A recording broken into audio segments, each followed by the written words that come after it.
adanya anggapan atau tudingan bahwa para habaib dari Yaman itu suka memelencengkan sejarah. Itu memang benar, dan kita juga memang sering melihat di media YouTube maupun di media sosial lainnya bahwa beberapa oknum Habib itu suka memelencengkan sejarah, mengklaim suatu sejarah yang dikait-kaitkan atau dihubung-hubungkan dengan leluhur mereka, yakni para Ba'alawi dari Yaman. Jadi misalkan ada suatu daerah itu kemudian dikaitkan dengan leluhur Ba'alawi. Konon katanya ini dulu yang memberi nama adalah salah satu leluhur Ba'alawi dan lain sebagainya. Kemudian yang kedua, ada juga semacam penggiringan opini yang intinya itu agar rakyat Indonesia itu mungkin biar tidak percaya dengan pemerintahan yang sah, pemerintahan yang ada saat ini.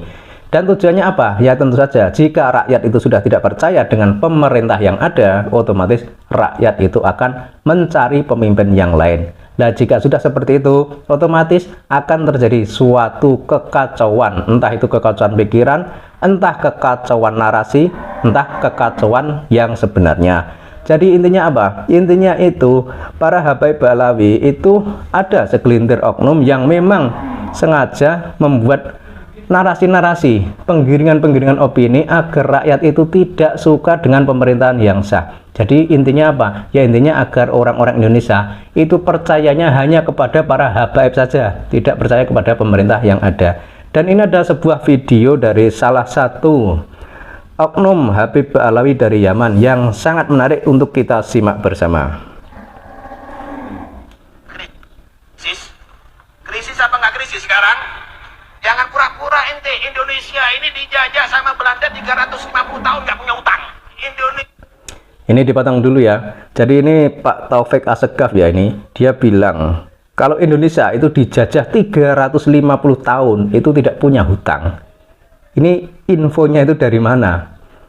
Sebagaimana kita ketahui ya, selama 350 tahun Belanda menjajah negara kita, Indonesia itu belum ada. Jadi kok dikait-kaitkan dengan negara Indonesia, dan ini kan otomatis diperbandingkan dengan kondisi negara yang ada sekarang. Jadi ini dibandingkan dengan masa lalu ketika penjajahan di Nusantara. Padahal ketika Belanda, Jepang maupun negara-negara asing lain itu menjajah negara kita, kala itu Indonesia itu belum ada. Adanya itu hanya kerajaan-kerajaan yang tersebar dari Sabang sampai Merauke. Kemudian setelah bisa mengusir penjajah Belanda, bersatulah kerajaan-kerajaan ini menjadi sebuah negara bernama Negara Kesatuan Republik Indonesia. Jadi arahan atau penggiringan opini seperti ini kelihatan sangat memaksakan dan juga memelencengkan sejarah yang ada. Kita lanjut dulu ya videonya ya. Indonesia ini dijajah sama Belanda 350 tahun nggak punya utang. Hebat nggak? Sebelumnya juga dijajah nggak punya utang. Diteruskan sama Jepang nggak punya utang. Nah ini perlu ditekankan lagi ya. Jadi dia bilang bahwa dulu waktu masa penjajahan itu tidak punya hutang, tapi sekarang setelah merdeka kok malah punya hutang. Dari sini kan sudah kelihatan bahwa dia itu seolah-olah malah mendukung sebuah penjajahan di Indonesia ini. Kan ini sudah sangat bertentangan dengan apa yang menjadi cita-cita pejuang kemerdekaan Republik Indonesia, yaitu untuk membebaskan bangsa dan negara dari segala bentuk penjajahan. Kita lanjut lagi ya, nonton videonya ya. Kok banyak utang nggak ada penjajahnya? Kok banyak utang nggak ada penjajahnya? Kok banyak utang nggak ada penjajahnya? Kok banyak utang nggak ada penjajahnya? Krisis sama nggak krisis? Jangan. Jadi kan jelas ya ini ya. Jangan bodohin.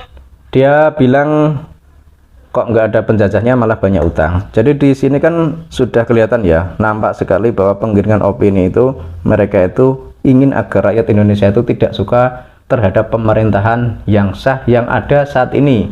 Kemudian tujuannya apa? Kok orang itu diminta atau diarahkan agar tidak suka dengan pemerintahan yang sah yang ada saat ini?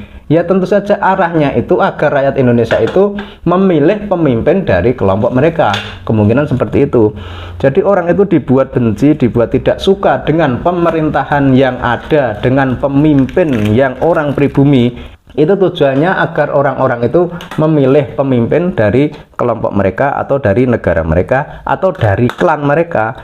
Jadi cuma seperti itu. Jadi sangat kelihatan sekali memang penggiringan opini seperti ini memberikan doktrin atau memberikan apa ya, semacam racun kepada rakyat Indonesia agar tidak suka, agar kecewa, agar tidak terima dengan keadaan yang ada di negara kita saat ini. Kemudian biar orang itu setelah tidak suka dan tidak terima dengan keadaan yang ada, otomatis kan akan mencari solusi, mencari seorang pemimpin yang mungkin disodorkan oleh kelompok mereka sendiri. Jadi sangat kelihatan sekali ini cuma penggiringan opini dan ada muatan politiknya juga. Sehingga sekarang kan kita semua sudah paham bahwa ternyata nasab Ba'alawi itu tidak tersambung kepada Kanjeng Nabi, tapi justru nyambungnya itu ke ras Yahudi. Makanya jika ada penggiringan opini semacam ini, apakah orang-orang di Indonesia, terutama kita orang-orang Nusantara yang ada di pinggiran itu masih akan percaya dengan doktrin-doktrin semacam ini? Apakah kita juga masih akan mengiyakan dan nurut kepada mereka yang selama ini mengaku sebagai cucu Nabi? Padahal kalau kita mau baca sejarah, lihat sejarah masa lalu, yang namanya dzurriyyah Nabi atau cucu Nabi atau keturunan Nabi itu di Nusantara itu sudah sangat banyak sekali jumlahnya. Terutama mereka adalah para dzurriyyah Wali Songo yang ada di Nusantara. Dan hampir semua tokoh-tokoh di Nusantara, tokoh kiai, tokoh gus, tokoh ulama yang orang-orang Nusantara itu hampir 99% itu adalah membawa darah Nabi Muhammad SAW. Sementara para Habaib Ba'alawi dari zaman ini datang ke Indonesia itu seolah-olah ingin menggeser peran dan posisi para dzurriyyah Nabi tersebut dengan menyajikan tampilan yang berbeda dengan keadaan yang sebelumnya. Jadi mereka berpakaian ala orang Arab, berpakaian serba putih, itu kan memberikan suatu gambaran bahwa ini adalah sesuatu yang berbeda. Kemudian dikuatkan lagi dengan doktrin bahwa mereka itu menikah hanya satu kelompok mereka saja. Artinya yang laki-laki itu boleh menikah dengan orang dari klan mereka, sementara yang perempuan itu harus menikah dengan orang-orang yang satu klan dengan mereka, yakni klan Ba'alawi. Alasannya juga sangat menarik, katanya untuk memurnikan atau untuk menjaga keaslian nasab Rasulullah, katanya seperti itu. Tapi faktanya itu adalah semacam pengklaiman suatu klan agar tidak tercampur dengan klan yang lain. Makanya sekarang jika sudah ada pembuktian dari berbagai tes DNA, dari berbagai kajian kitab nasab bahwa nasab Ba'alawi itu ternyata nyambungnya ke Yahudi, ya malah justru kebetulan. Dan sekali lagi kita di sini tidak rasis atau membeda-bedakan kelompok atau golongan, itu tidak ya, karena negara kita Nusantara atau Indonesia itu menerima orang-orang dari mana saja, dari suku apa saja, dari ras apa saja, dari negara mana saja, asalkan mereka itu mau menjunjung tinggi adat istiadat yang ada di Nusantara. Dan yang sangat dibutuhkan itu adalah peran para ulama, para kiai, para pejabat, para tokoh masyarakat untuk memberikan penjelasan kepada masyarakat luas yang ada di Indonesia ini agar mereka itu tidak terbohongi dengan adanya kabar nasab palsu. Dan semua ini harus disuarakan, harus diungkapkan ke publik, jangan hanya disembunyikan. Jangan hanya didiamkan saja, tapi harusnya itu disuarakan. Karena ini adalah sebuah kebenaran. Kebenaran itu harus disuarakan. Jika kebenaran tidak disuarakan, lama-lama akan dianggap sebagai kebohongan. Sementara jika suatu kebohongan itu sering disuarakan, itu bisa disalahpahami sebagai sebuah kebenaran.